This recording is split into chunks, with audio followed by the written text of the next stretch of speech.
So hello guys, good morning. Another day, another life, another vlog. So ngayon guys, pupunta tayo sa balcony kasi umaraw na. So ngayon, bago ang lahat, magagawa muna ako ng coffee. So gagamit tayo ng coffee maker. So wala ito sa Pilipinas. So ngayon,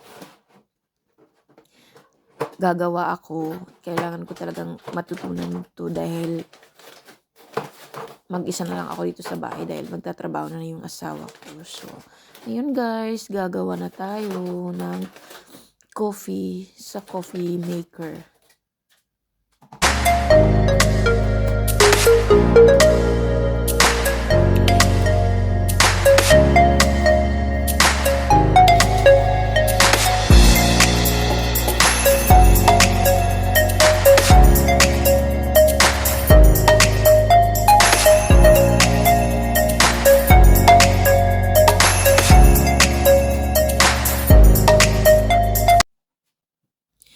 So, ayan guys, natapos na at tayo pupunta na ng balcony. Maganda ngayon dahil mainit-init sa labas. So, tara, let's go! So, hello mga guys, mga inday, mga dudong, good morning sa inyong lahat. At good afternoon sa Pilipinas. Sana'y okay tayong lahat, safe tayong lahat. So, ngayon guys, nandito ako sa balcony, sa apartment ng asawa ko kasi nagpapainit ako guys. Kasi simula nung dumating ako dito, wala akong nakitang araw.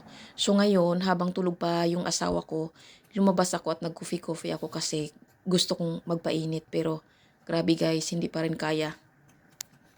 Sobrang lamig pa rin. So ngayon dito is minus 18. Sobrang lamig guys. Sa labas, ang kapal ng snow. At saka kailangan nating mag-moisturize sa ating balat kasi nakaka-dry yung lamig guys. At saka makati siya pag hindi ka naglalagay ng lotion. Yan, tignan mo, nag-aso-aso kung baba sa sobrang lamig. So, yung dati doon pa ako sa Pilipinas, talagang pinangarap kong makakita ng snow.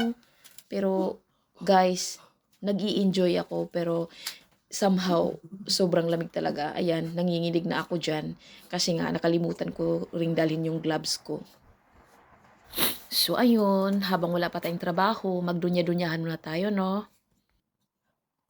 So, hayaan nyo na magpilingira ako ngayon, guys, ha? Pagbigyan nyo na si madam. So, sa ngayon, nag-antay kami ng result namin sa DBB kasi nung pagdating ko dito, nagpa-book agad kami ng appointment para ma-register yung marriage namin.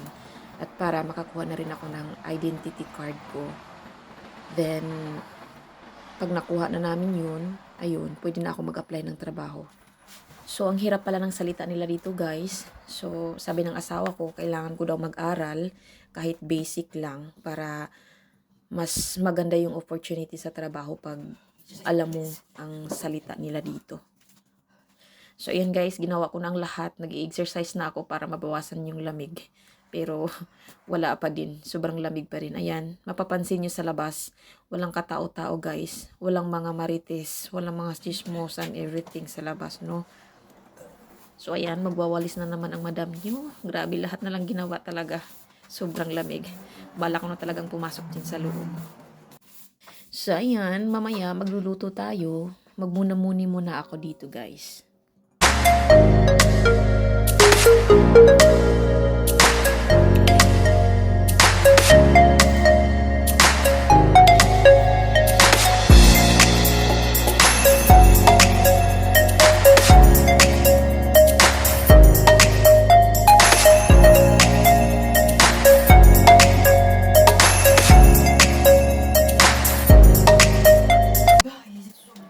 So, ayun guys, papasok na tayo sa loob kasi hindi na talaga kaya ang lamig.